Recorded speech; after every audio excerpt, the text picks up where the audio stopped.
Woo! We back on live. What you need, you're watching my channel. If you guys like this video, don't forget you can comment actually in the comment section after this video, or you can even comment as well in the chat section if you're here live, as well as you can comment in the guest area where we can see your face and everything. Love to see that too. But you know what I'm gonna do right now? Hold on a second. I'm gonna make sure that my shadow. There you go. That's much better. So I'm going to talk to you guys like this instead. Yes, ladies and gentlemen, we're live. And for those of you out there, we're going to talk about some of the hot upcoming fights. And I'm going to mention one that True Sports TV actually brought in. In fact, I think I'll refer to that one first, which is Stephen Fulton versus Angelo Lee. And I'm gonna start off with that fight, but we got a bunch of fights to talk about. We got Jason Rosario versus Jamal Charlo versus Derevyanchenko. We've got Tank Davis versus Leo Santa Cruz. All these are made official. We also have some other fights like we already talked about: Ryan Garcia versus Luke Campbell, Devin Haney versus Gamboa, and several other fights we will talk about as we're talking. If you want to be a part of this right now stream, you want to enter into the studio and you want to also talk and have your contributions done, then all you've got to do is click the link that I will put in the chat section in a minute. Hold on 1 second because we're about to get distracted by a lot of noise for no reason at all.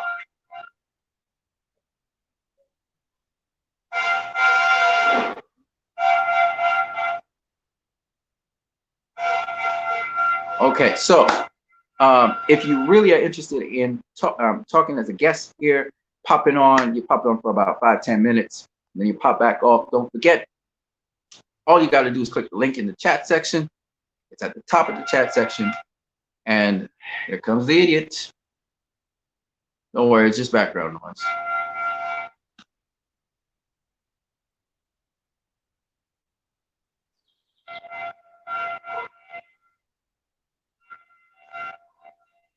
Right.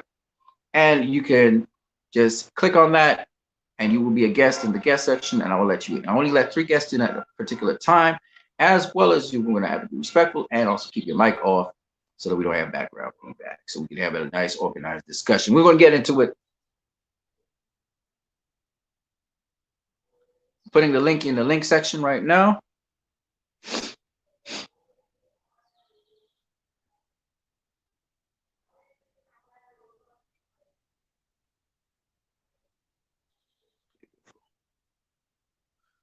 All right, so the link is in the link section, so if you want to, you can join this discussion, and we're going to talk about right now these upcoming fights. So I'm going to start off with Steve Fulton versus Angelo Lee. I saw this on True Sports TV, and the guy on True Sports TV, he thinks that this is one of the greatest matchups for the year. He actually thinks that Angelo Lee is going to be problems for Steve and Fulton. So I've just been looking at the 2 fighters in their fight. Stephen Fulton having faced Adam Lopez, the son of great Hector Lopez.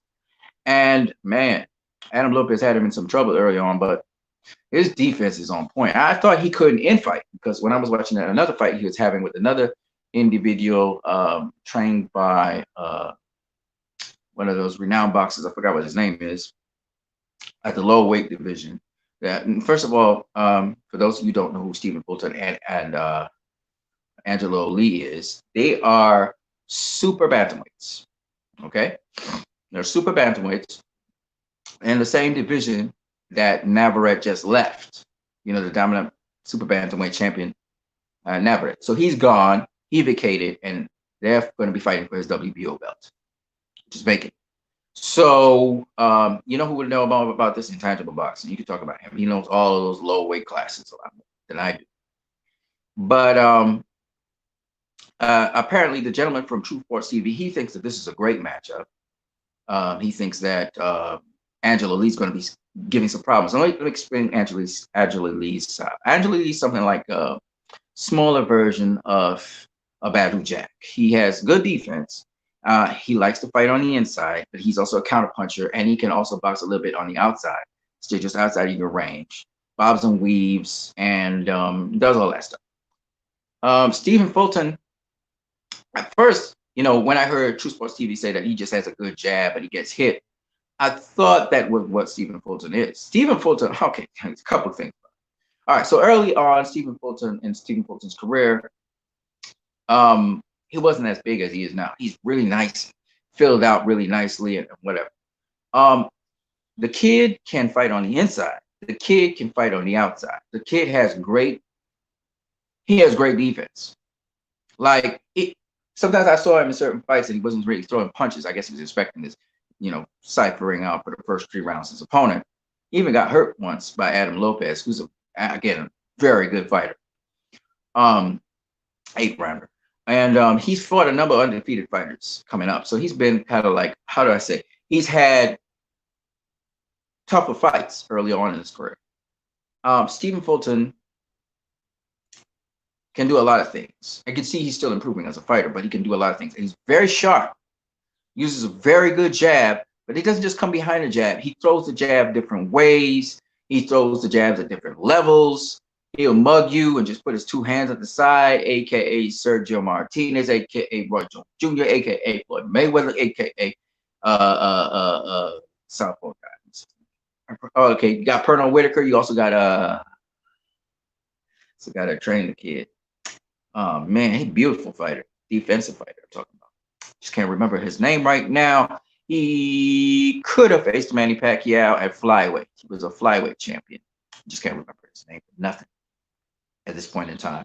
That kind of happens to me a lot because I kind of been too lazy, not really thinking about things and not really processing a lot of information. But anyway, it'll come to me at some point. It'll come to me at some point. It's coming to me. It's on the tip of my brain, but it's not. All right. So anyway, yeah, he's really good. He's tough. He can take a punch. He is good inside, mid-range, outside. I just realized he has good inside game. I'm gonna say this about him. He's orthodox though, but he fought some southpaws and he just blitzed them. And good guys who, work body, all that. Let me just say this about Steve Fulton. Steve Fulton's gonna be the next thing. He is the goods, okay? Nassim Richardson's kind of overseeing him. He's the goods. Now, here's what I would say. True Sports TV, he's talking about how, this is going to be a competitive fight. And Steve Fulton's overlooking Angelo Lee. I'm going to say this. I don't care if he's a Mayweather boxing. Angelo Lee's good. He's not super sharp. He works the body really nicely. He gets hit with some punches he shouldn't get hit with. But also, he don't have that composure. Like, if you hurt a fighter, he'd just be going all out and getting hit with punches he shouldn't get hit. And he didn't have that composure. Maybe he had the composure now, but I think they're bringing him along nicely, but he's not ready yet. Now, he's got his unique set of skills as well, where he can work the inside, work the outside. He boxes really well from the outside. Doesn't really get hit that much either when he's not getting overexcited. When he starts to trade and get overexcited, he gets hit quite a lot. Did exceptional work with his last opponent who had never been, stopped like that. So, he's good, but Stephen Fulton's in another bracket to him. And we're going to see that when this fight comes down. It's supposed to come down sometime in either August, I think it is, somewhere thereabouts. So True Sports TV was thinking that, this is going to be an easy fight. Not easy fight, but a hard, tough fight. But Angelo Lee could have the goods that if Stephen Fulton's overlooking him, he would get, beat. That's not going to happen. It's just not going to happen. Okay? I'm just going to say it. I'm just be honest with you. You guys can go and look at the 2 guys and everything. Stephen Fulton's got skills, and he's got the toughness, and he's got the chin, and he's got the boxing IQ. It's just above Angelo Lee. I'm sorry. The guy may be a Mayweather promotions fighter, but I'm sorry. It's just not. I just don't see it, what he's talking about. And so I expect Stephen Fulton to win. I expect him to assess Angelo Lee, feel him out as he usually do, use his defense, keep his defense tight. And in certain fights, you see him, he don't even fight on the inside. He just be, shelling up, protecting himself on the ropes. But the thing about him is, it's not really easy to catch him clean. The guys who he's faced have been really good guys, but I don't know. Maybe it's just my personal opinion. I don't think of Angelo Lee as a better fighter than Adam Lopez, but he does do everything good He doesn't do anything great, but he does everything good. I just don't think, though, he's sharp enough and strong enough to deal with a Stephen Fulton. You know, the thing Stephen Fulton's doing, I'll give you an example. So you have him against the ropes. He seems to be all tied up against the ropes, and he would just pivot out of the ropes and turn on you. And then he's got your back to the ropes. And yeah, he does fight from range a lot, you know, but he can fight on the inside. And I saw it against Adam Lopez. We were just landing those nasty body shots on Adam Lopez on the inside. The fight went the distance. You know, Adam Lopez was trying to get to him because you know, Buddy McGregor was pressuring him to get to him. That was the last fight I just watched. But quite frankly, man, Stephen Fulton was the guy in control of that fight. All right, he was the one determining what he wanted to do. Adam Lopez had the first 3 rounds. After that, that was it. You know, it was an 8-rounder. Basically, Stephen Fulton took the rest of the 5 rounds. He was beating up Adam Lopez really bad, busted up his nose. Adam Lopez was getting tired because Stephen Fulton was going to the body, the jab to the pit. You know, some body work on the inside at times. You know, you can see he's trying out different things, and that's a fight earlier on in Stephen Fulton's career, 8 rounds, right? Stephen Fulton's been going to 10, 12 rounds now. So, and he stopped, I think he stopped his last opponent last year. Or not, I can't remember. Well, whatever. All I can tell you is Stephen Fulton's the goods. And he's going to separate himself from Angelo Lopez, give him 2-3 rounds to assess Angelo Lopez, and then he's just going to blitz him, okay? And that's just my prediction on that, just from looking at these 2 fighters. Because True Sports TV kind of got me saying, okay, let me go check out these 2 dudes. And I checked it out, and I'm telling you, Stephen Fulton's going to win this fight, hands down, okay? So he's going to be the super bantamweight WBO champion, and we'll see where that goes on from there. Again, I'm just saying this now, barring some strike from hell and Adam Lopez somehow, or Stephen Fulton comes in injured or something. Barring that, Stephen Fulton's going to win this fight. Adam Lopez, Angelo Lee's going to get his shot, though, at the title, but he's going to lose, in my personal opinion. And let's just see if my word versus True Sports TV word is going to be right. Now, True Sports TV didn't say that Adam Lopez is going to win. All he said is Stephen Fulton shouldn't be sleeping on him. But nonetheless, they saying this is going to be the greatest, you know, one of the greater fights of this year. I just don't see it. All right, that's a Stephen Fulton show. Based on what I saw of Stephen Fulton, and this guy summarizing him as just having a jab, I'm like, no, dude, seriously, you don't know what you're talking about. But anyway, that's one of the fights we're going to talk about. The next fight we want to talk about is Jason Rosario, versus Jamel Charlo. What I got to say about that fight? And feel free again, guys, to pop in anytime you want. You can also talk in the chat section. I don't care. With respect to that fight, I haven't really looked at Jason Rosario too much. I know he stopped J-Rock Williams, Julian Williams, and he did it by the counterpunching of Julian Williams. Like Julian Williams would try to set up a shot, get Jason Rosario to throw, say, a jab or something, and he would try to counter off the jab, but Jason Rosario would counter off of his counter. Jason Rosario would set the trap, look as if he's going for the bait, and then we'd counter him off the count. And J-Rock didn't know how to handle that. He was like trying to pivot around him and stuff, and Jason Rosario would just pivot with him. So Jason Rosario, Colombian fighter, he has some skills, and he's very strong. We're realizing he's a very strong fighter. Jamel Charlo is not that good a fighter, as I wouldn't say. He got some power, got some pop. He can box a little bit. He's a bit off balance in his things. I saw Tony Harrison outboxing him. Jason Rosario is a different beast, but I don't know what will happen. I haven't really took a good look at them and their fights and all of that yet. But after I look at it, I'm saying to myself, oh, Jamel wants to take on Jason. Okay, that's going to be a good fight because Jason's strong. Jason's a good counterpuncher. He gets hit, but he's strong.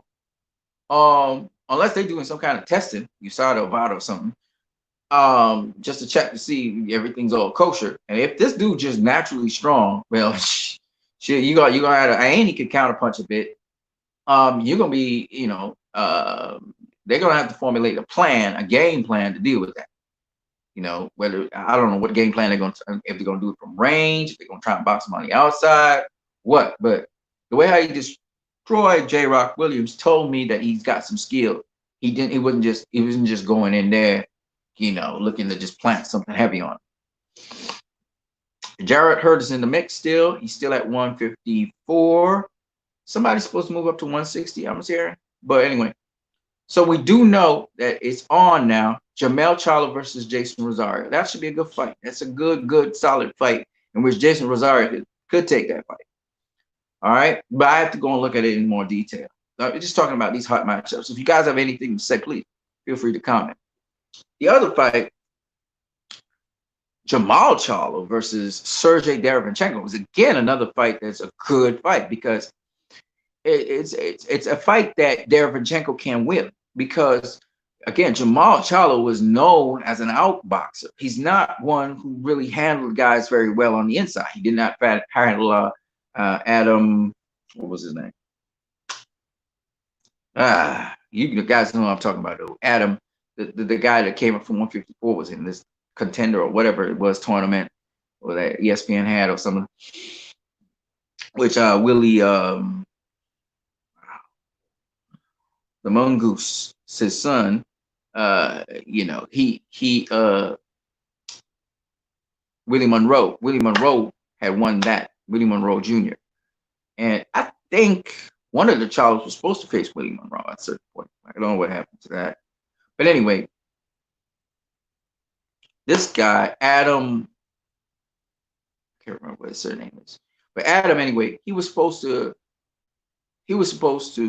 into that tournament, and afterwards he faced Jermall Charlo a couple fights after. And he did quite well on the inside. He wasn't super clean. Charlo could lock him up a little bit and stuff. So Derevyanchenko's a different kind of ball game of player. And so if Jermall Charlo doesn't knock him down or stop him, it's going to be a hard night for Jermall Charlo. I'm going to tell you that one time. Just like I had a hard night against Matt Korobov. And it's very possible that Derevyanchenko could win that fight. From what I've seen of Charlo, I don't know if he's improved in his inside game or not. I don't know. It's COVID-19. I know he was working through it. So we'll see what he's done, if he's improved, and he had any improvements on his inside game.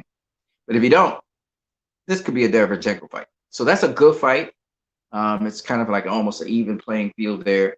The Rosario, the other Charlo fight, which is unification between Rosario and him, is also another interesting fight in which playing field is pretty even, more or less.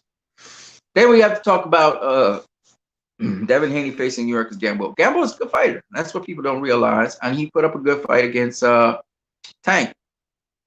So Haney versus Gamboa, I have nothing against that. Again, a lot of people say, well, Gamboa's old, he's over the hill. I don't know about that. All I know is he injury-free to a certain degree, so he could go into the fight with Haney and do his thing. And if he's injury-free and stuff, and he goes into the fight with Haney, and he can put up a hell of a performance as he put on against Tank, that would be good to show that Gamboa's still here. He's still capable. He's old, of course, older than he was, but he can still do some things. And he's crafty, skilled, People forget Gamboa was a skilled fighter. He gave Terrence Crawford all he can handle. So I wanted to say that I hope that the Gamboa versus Haney fight comes to fruition, or Haney gets a better competition than Gamboa. But either way, I'm not mad with the Gamboa fight, even though he came up a loss to Adrian Broner, which is not necessarily a good thing for Devin Haney. But hey, Devin Haney needs to get active anyway. Gamboa's still a name, and hopefully Gamboa put up a pretty good performance like he did against against Gervonta Davis, to give him another shot at another fight. Because what I don't like is Gamboa was frozen out of boxing. He wasn't boxing big fights for a very long time. And the reason was because of management. He was managed by one company, went to another company, it was kind of just put on the shelf. And then now, so he has a lot of years still in him, which a lot of people don't realize. And, I didn't like how he was treated after Terrence Crawford lost. You could see it was like a vendetta or something against him. But Yurkis Gamboa, man, hell of a fighter. It was a hell of a Cuban fighter, brought us excitement. And I just hope he can get a couple more paychecks before he has to leave, clock out of the business of boxing. You know what I mean? Just get a couple of paychecks, keep his health in order so that, he can live a reasonably healthy life later on. Because the guy committed his whole life to boxing, sacrifice, came across the United States of America, etc. And, I feel for him. I feel for him. He got the short end of the stick. and it wasn't his fault. It was just the management that he had, whether it was Mayweather Promotions or it was, you know, go Charlotte, it's your birthday. Where it was 50 Cent's company that that dissolved, and then he was kind of in limbo. I think he's still back with Mayweather Promotions or some other company. I think he tried to move across to where Rigondeaux was, with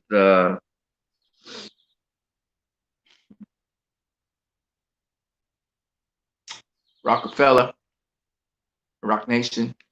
I think he was supposed to move across, not Rock Nation, something like that. And then so he was just floating around and always in these bad management, bad businesses where the business was kind of fizzling out.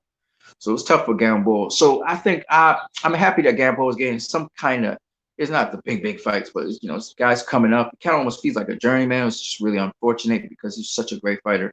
And a lot of his good years in boxing were fizzled out because of business, right? So I'm just hoping that he would be treated well, get those good paychecks, put up a decent enough fight. A lot of people have written off Gamboa, but Gamboa is it's a hell of a fighter, and I still think he's a hell of a fighter. He's been doing a lot of sparring, making his money off of sparring and stuff, but he's a hell of a fighter. So York is Gamboa. I think Javante sparred Gamboa before, and I think Devin Haney has sparred Gamboa before. So excuse my yawning. So they've experienced Gamboa. Gamboa's been around for a bit. Is it me or my head twisted to one side? I don't know. The camera's at a weird angle. Yeah, so yeah, absolutely. Gamboa versus Devin Haney. I'm not mad at it. I'm not mad at the fight. Devin Haney can't seem to get anybody else bigger. So if he lands the Gamboa fight, I'm not gonna be mad at him. Get what you could get. Tank's gonna be facing Leo Santa Cruz. Thing about Tank, still to this day, when I look at Tank, he's always overweight. He's always big. And he's going to have stamina problems. Tank definitely is going to have, he's got all kinds of skill in the world in throwing that left hand. He throws a couple of right hooks, but his left hand is his thing. He's got good foot position, good footwork. I heard he could box pretty well. I've seen him in the amateurs. He's very fast. Fast hands, fast feet, good footwork. He can spin around you, pivot really nicely and get those weak side shots. But for the most part, I've realized that Tank lacks the discipline to stay on weight. If you're going to go down to super featherweight, which is where you're going to be 130, face Leo Santa Cruz, you got to have some kind of discipline, man. He's always big. He's so big. He looks like he's somewhat in shape, but he's so big. That's the problem with Tank. And, you're going to have to have that discipline to get down to 130. And then once you got down to 130, if you was killing yourself to make weight, or you try to make weight in a short space of time, it's going to take energy from you. And when it takes that energy from you, you're not going to have that endurance. And the one thing we know about Leo Santa Cruz is he got that endurance. Leo can keep trucking for 12 rounds easy. Tank don't look like he could do that, to be honest with you. Even the footage that Tank used, showing his skill against the welterweight that he was sparring. They only showed a little snippet of it, one. And two, when I heard, the sparring was much more than that, and Tank kind of exploded at a certain session because Tank's very explosive. He would explode on you, and then you got to get back all that energy that he expended. I just think his conditioning, Tank's conditioning, is what's going to let him down more than anything else. If he doesn't, if you're going to be at 135, 130, you better be, you got to be a decent weight. You can't be out of shape, out of weight, or overweight. And I think that's the problem with Tank. And I don't care how much he's sparring. It's what your nutrition is. It's how you eat. It's how you sleep. It's how your immune system is. That's what will give you the best out of you. And so, I get the feeling that Tank feels full and he could just display his incredible skills, and then he feels he can live off of that. You can't live off of that. This is boxing. Yeah, you relatively young, but it's boxing. You got to treat it well so it can treat you back well. You know what I mean? But anyway, that's Tank. And we'll see what happens with Tank. That's my only criticism of Tank. Tank, his conditioning is going to let him down. You know, with Leo Santa Cruz, remember, you don't have to be the most skilled fighter in the world. You know, you have to be the most well conditioned. That's one of the things you got to do. You know, and that's the thing. You know, Tank, you know, said his idol is Mayweather, or used to be. Well, then pick up the attributes from Mayweather. Mayweather was always in condition. Mayweather never missed weight. You know, and then you're gonna go try and go down to 130 again. You better be conditioned. You can't be losing. You can't be losing a fight off the scales. You know what I mean? And if it's too small a weight class for you, what you doing down there? And get up to 130, or get up to 140. You know, 135. Sorry, 140. But don't be like, you know, don't be like, you know, not making weight, and then after that you're burned out after that because you can't. You have to pace yourself in the fight because you expended too much energy trying to make weight, right? Um, and you can't have that work ethic. I just think you're not gonna last long in boxing with that kind of work ethic.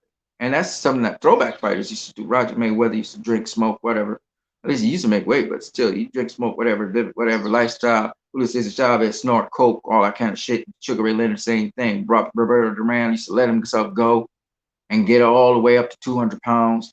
You can't be doing that stuff. You know, look at Marcus Maidana. Again, he let himself go, went up 200 something pounds.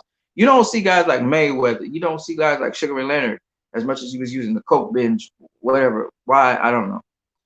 And you know, you don't see guys like that doing those kinds of things. You know what I mean? Oscar De La Hoya, coke binge. I don't know what was wrong with Oscar. I don't know what was wrong with Sugar Ray Leonard. Why they had to go that way.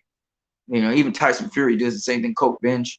All of them going to coke binge. I'm like, what's wrong with y'all? But what I would say is that if you treat your body well, you're gonna last long in boxing. So Tight versus Leo Santa Cruz, interesting fight, especially if he's at 130 pounds, because that favors Leo. Leo's the much better conditioned athlete. And if you got a base where you're more conditioned than another guy, I'll give you an example. Buddy McGirt versus Taylor. Meldrick Taylor. Okay. Buddy McGirt was a better boxer. Hands down, better boxer than Meldrick Taylor. Meldrick Taylor was a stronger, bigger, more well-conditioned athlete. And so even though Buddy McGirt in the early was just outboxing his ass, he couldn't maintain that pace that Meldrick Taylor had started because Meldrick Taylor was so well-conditioned, he could go at that kind of speed, that kind of pace. Because in boxing, it's about the pace you set.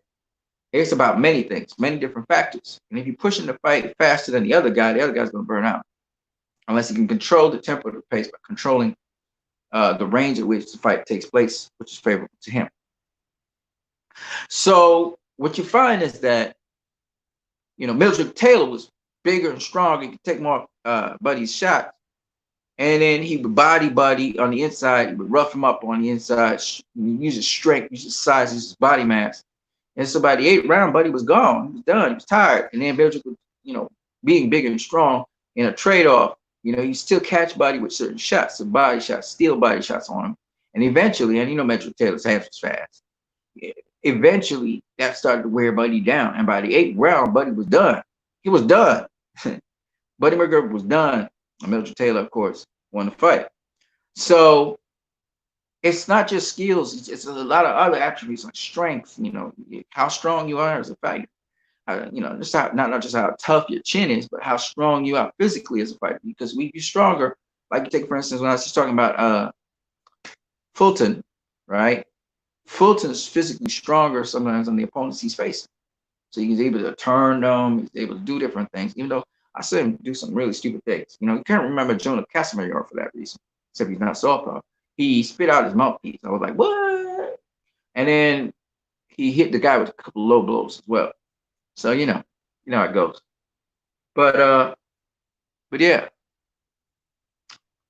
in the fight between Tank and Leo Santa Cruz, it's going to come down to conditioning. Leo Santa Cruz is a well-conditioned athlete, and we'll see. We'll see. I mean, Leo Santa Cruz, they say, didn't look so great in his last fight, but that's my take on it. Okay, we are 30 minutes into it. There are some other matchups that we want to talk about. Some of them we already talked about, but nonetheless. Ryan Garcia versus Luke Campbell. That fight is a good fight. It's a good fight again. Very exciting fight. Again, it's lightweight division. And what I can say about that, I'm going to say I said I favored Luke Campbell because of the experience. Okay, I still stick with that. I do think Ryan could beat him, but I think Luke Campbell has the experience at the championship level. I don't think that Luke Campbell is as quick, fast, or maybe even has the skills that Ryan Garcia has. But I do favor him because of experience. That'll mean nothing. Experience doesn't mean that you're going to win fights. A lot of experienced fighters did not win fights. It's where you can execute based on that experience. So we're going to see how Ryan Garcia performs against Luke Campbell. If he stops Luke Campbell, it tells me he is ready for championship level like yesterday. All right, so we'll see if Ryan Garcia gets past Luke Campbell. Maybe he faces Devin Haney for the WBC title because I think they're fighting for the WBC eliminator. So it should be interesting. Teofimo Lopez versus Lomachenko. I'm seeing the preparations by both fighters. It looks good. And we'll see how Teofimo does against Lomachenko. Again, people are going to say experience, but I don't know about that one. Teofimo looks like he can take that. So you might ask me, why did you say Ryan Garcia take that? Because I don't want to say Ryan Garcia take it yet. I don't want to say it yet. You know, I'm looking to see what Ryan's doing in preparation for a fight like that when the fight lands. And I want to see what Teal's doing first in preparation for the fight for Lomachenko before I can say anything about both of them. You know, I say Teal might be able to take it. I think Lomachenko has the experience on him. And he's still in his prime, so you just never know, right? You just never know. But those are the upcoming fights anyway. Those were the new ones I wanted to talk to you guys about. I'm going to talk to you guys more about boxing later. Again, nobody has really jumped on my platform yet. But I guess I'll catch you guys later on in the afternoon when you guys come from work or whatever. Deuces. We're going to have that debate on the Ring Magazine's belt not being, and the linear title not being a world title. So stay tuned for that. I'm going to catch you guys later. Peace.